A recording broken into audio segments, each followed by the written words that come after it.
Trump wants Governor Gavin Newsom arrested now as what started as scattered protests in LA has spiraled into federal raids, violent clashes, and a constitutional showdown. What's really going on with the Greta Thunberg kidnapping scandal? Leaked DNC audio just exposed what's really going on with the Democrats, and the fallout's just starting. And Alex Cooper just dropped a bombshell sexual harassment claim. We're jumping into all that and much more on today's brand new Philip DeFranco show, your daily dive into the news, starting with this. We need to talk about how what started as scattered protests in LA has now spiraled into federal raids, violent clashes, and a constitutional showdown between Donald Trump in the White House and Gavin Newsom in California. Because yeah, what we've seen are small, scattered, and largely peaceful protests growing bigger, more widespread, and in some cases increasingly violent. But that also only after what's been described as a heavy-handed response from law enforcement, as well as the nearly unprecedented and possibly illegal decision by Donald Trump to send in the National Guard against the wishes of California Governor Gavin Newsom and other local officials, which has now led to Newsom announcing a lawsuit against the administration and accusing the president of 1, manufacturing a crisis, 2, fanning the flames of violence, and 3, doing it all as a way of increasing his own power. But with all that, there's a lot that's happened and is continuing to happen, so I'm gonna try and break it down for you. And so taking it a day at a time, we start with Friday, when you had ICE raiding 3 locations in LA, taking dozens of people into custody. With that, also notably coming shortly after the White House set a goal for ICE to make at least 3,000 arrests per day. A move that has reportedly led to the agency increasingly targeting workplaces such as restaurants and retail shops to meet their new quota. So on Friday, as these raids were being carried out, you had Newsom writing on social media, continued chaotic federal sweeps across California to meet an arbitrary arrest quota are as reckless as they are cruel. And at around the same time, you had a few dozen people gathered in LA's fashion district at one of the locations where ICE agents had showed up. And soon enough, dozens of federal agents arrived in riot gear and they threw flashbangs to disperse the crowd and clear a path for 2 vans leaving the area. But then, later in the afternoon, hundreds of protesters gathering outside the Los Angeles Federal Building, where you had officers from the Department of Homeland Security firing pepper balls at the protesters before the Los Angeles Police Department dispersed the crowd. And overall, over the course of the day, more than 100 people were arrested, according to federal officials. And among those arrested, you had David Huerta, the president of Service Employees International Union California, who officials claimed was impeding federal agents by blocking their vehicle, though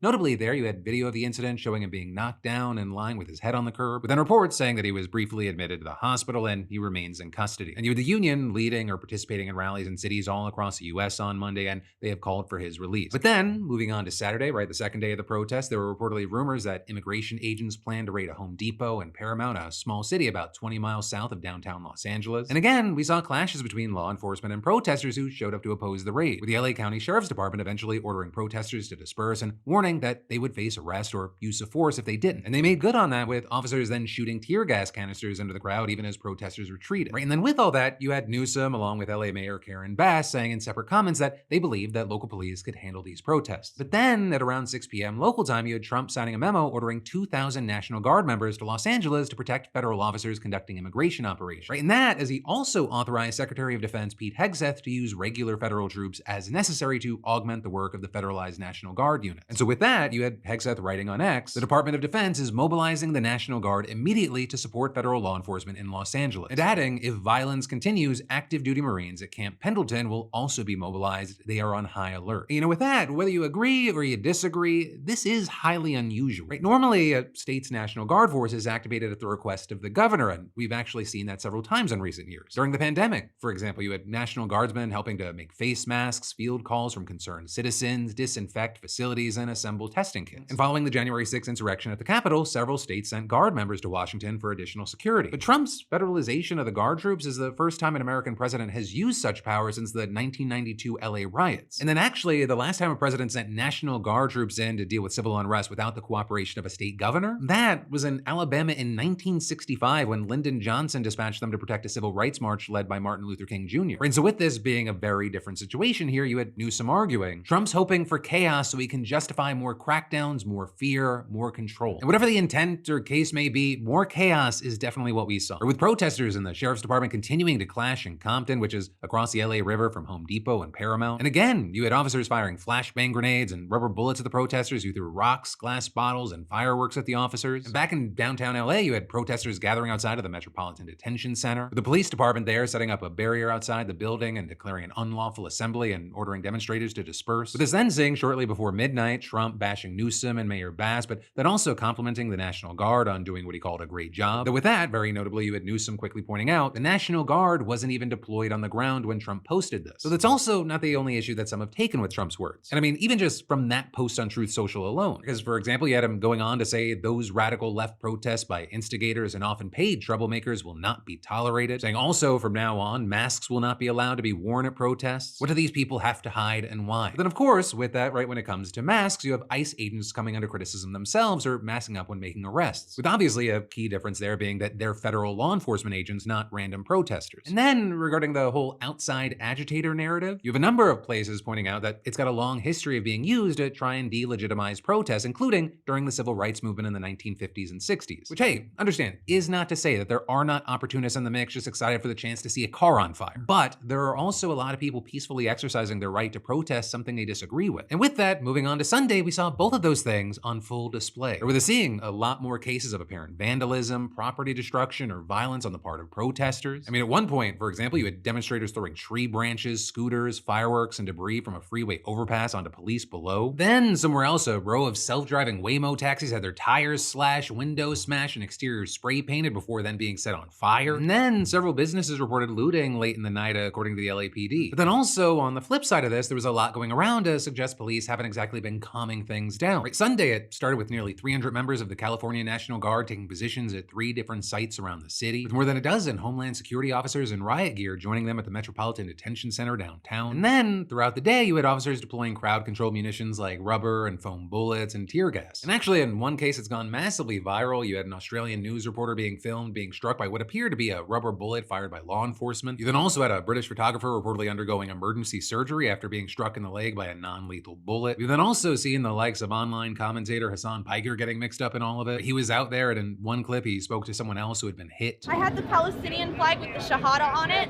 and they purposely shot you in the arm? Yes, they said, get the girl with the tan backpack. My comrade overheard. There's the tan backpack, and they shot me point blank.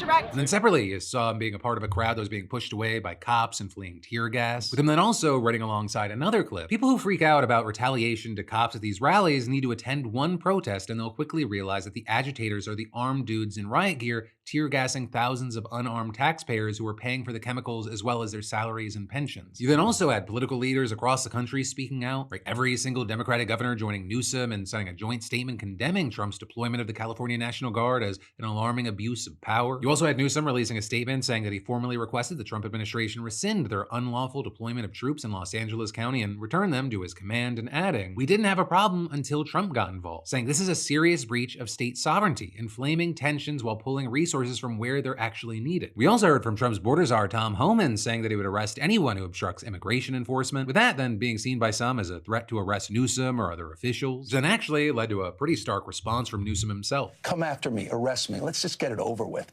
Tough guy. You know, I don't give a damn, but I care about my community. I care about this community. The hell are they doing?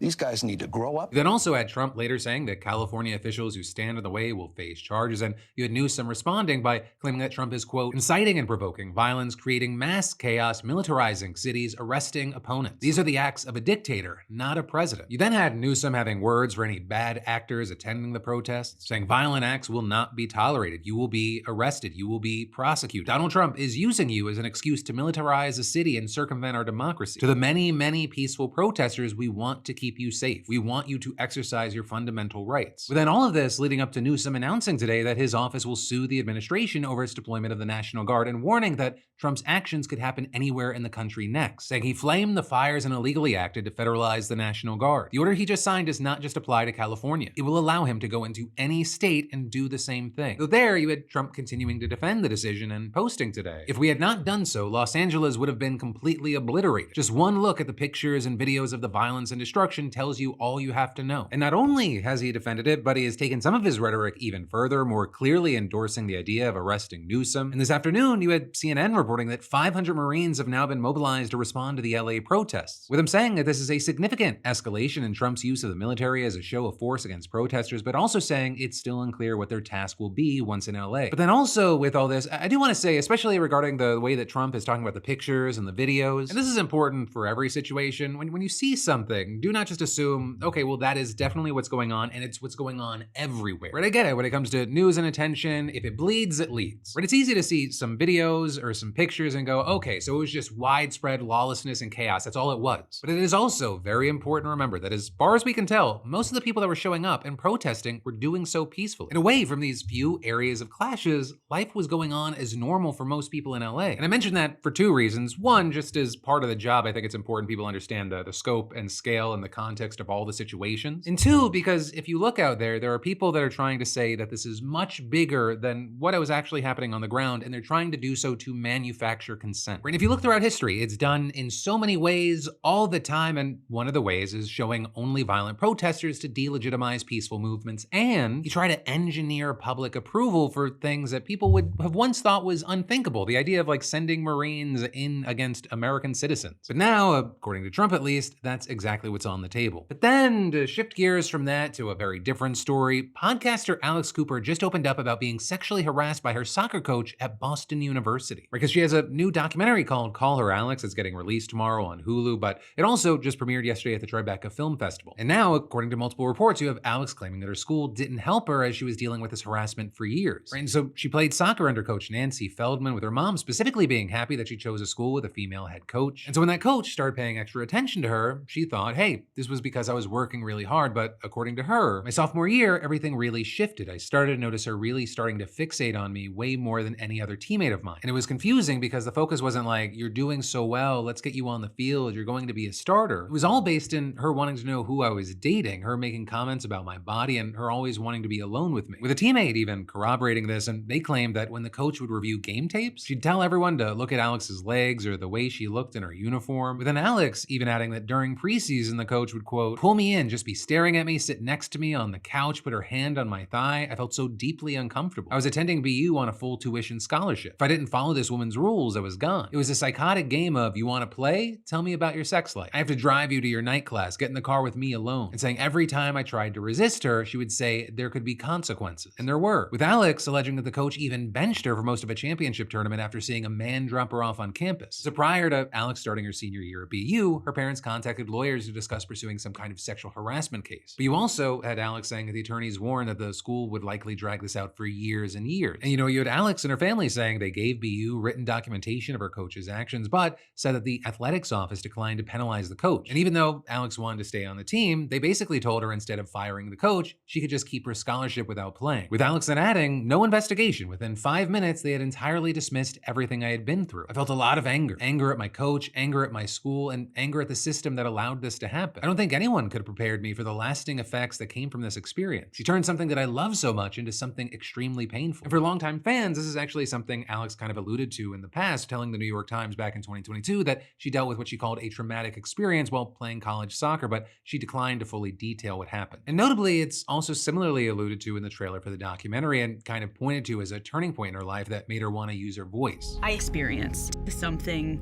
extremely painful. It was all taken away from me.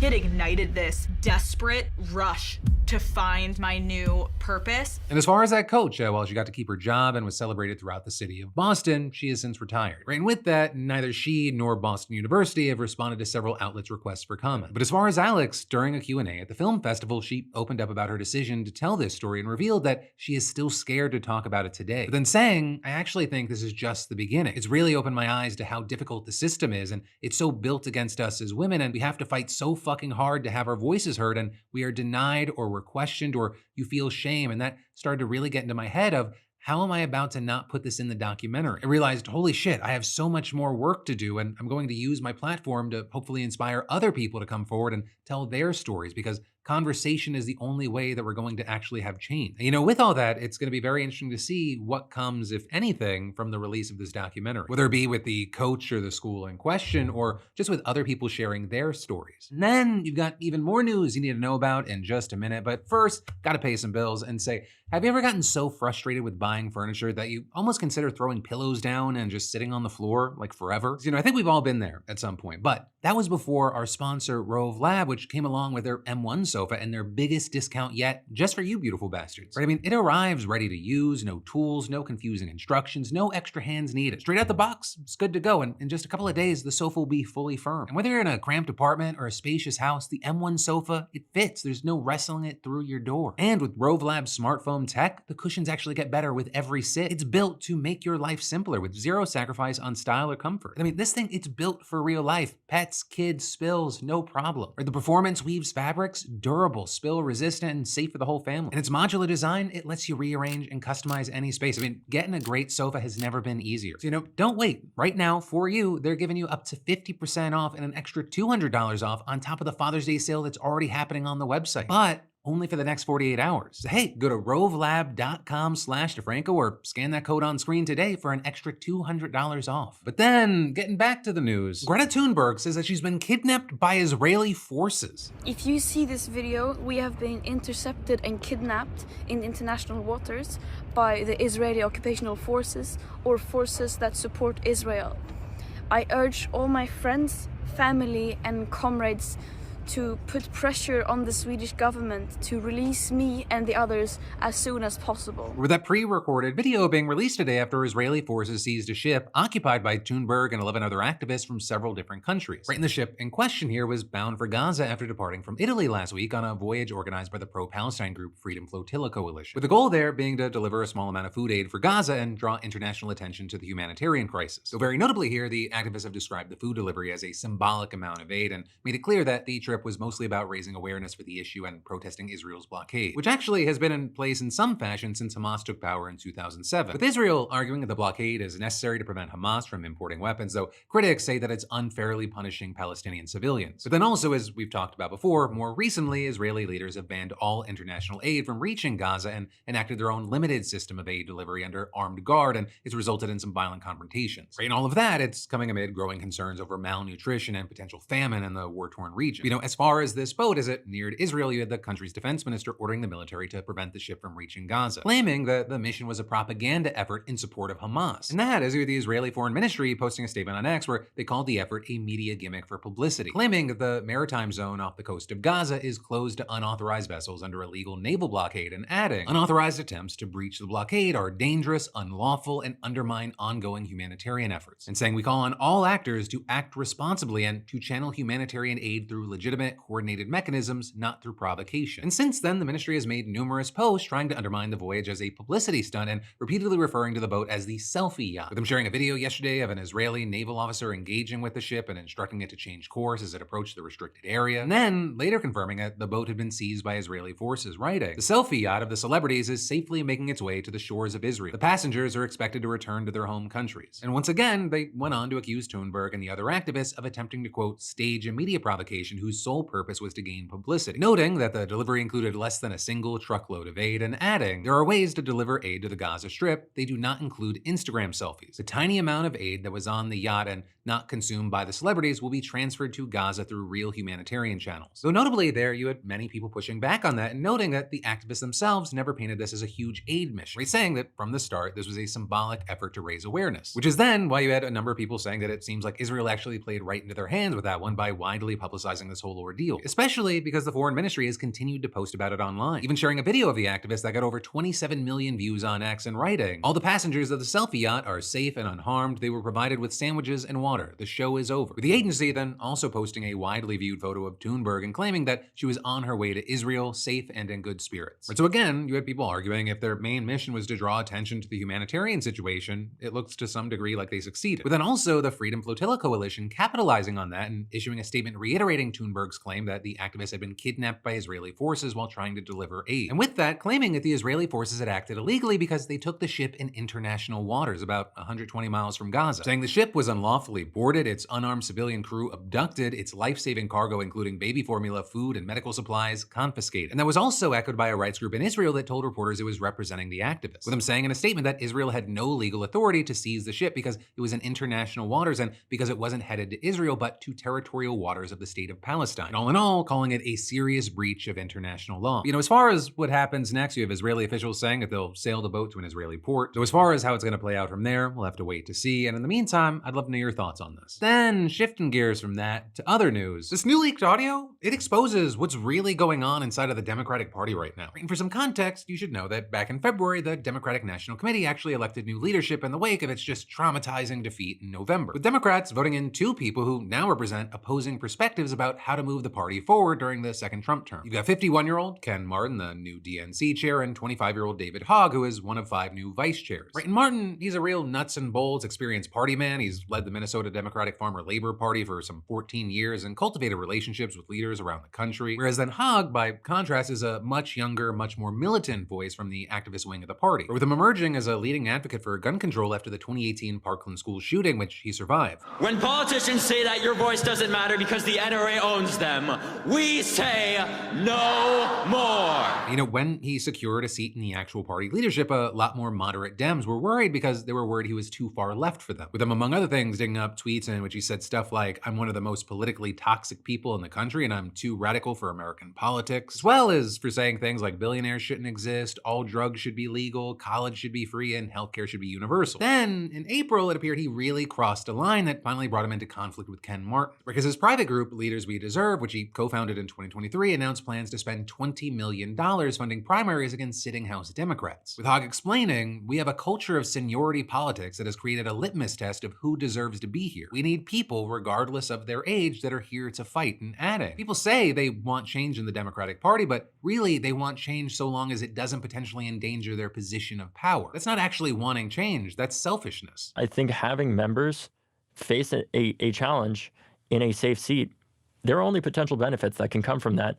because we're holding our members to a higher standard, we're holding our party to a higher standard, and we're embracing the true democratic values that our party is named after. But this move, it stirred up a lot of controversy within the party, with some backing Hogg saying, hey, he's pushing Democrats to take a more aggressive posture towards Trump, but then others opposing him, arguing that it doesn't make sense for a top party official to be undermining elected representatives in that very party. With, for example, Martin, the DNC chair, saying, "In order to ensure we are as effective as possible at electing Democrats to office, it is the DNC's long-standing position that primary voters, not the national party, determine their Democratic candidates for the general election." With them then adding, "When you lead the institution tasked with calling the balls and strikes, you don't get to also swing the bat," saying, "Our role is clear, let the voters decide, then work like hell to support the nominee they choose." And then, reportedly, Hogg proposed a compromise, suggesting that an internal firewall would bar him from accessing sensitive information in the primaries that his group is involved in. But then, reportedly, Martin shot down the idea, instead backing a proposed rule to mandate neutrality from party officials in primaries, a move that would effectively force Hogg to either abandon his outside group or step down from the DNC. Right, and that is, he then also faced another threat to his position from a different direction. Oklahoma DNC member Kaylin Free. Because Free, she filed a complaint back in February claiming that Hogg's election violated DNC rules, saying that it made it harder for a woman to be elected vice chair. And then, last month, a DNC panel recommended holding new elections for Hogg and another vice chair, Malcolm Kenyatta. With then Hogg responding that it's impossible to ignore the broader context of my work to reform the party, which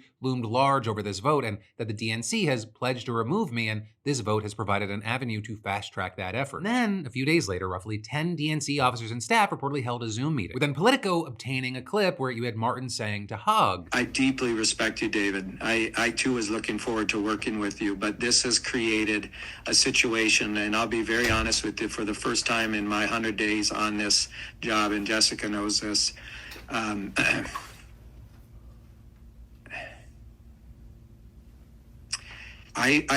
the other night I said to myself for the first time, I don't know if I want to do this anymore. No one knows who the hell I am, right?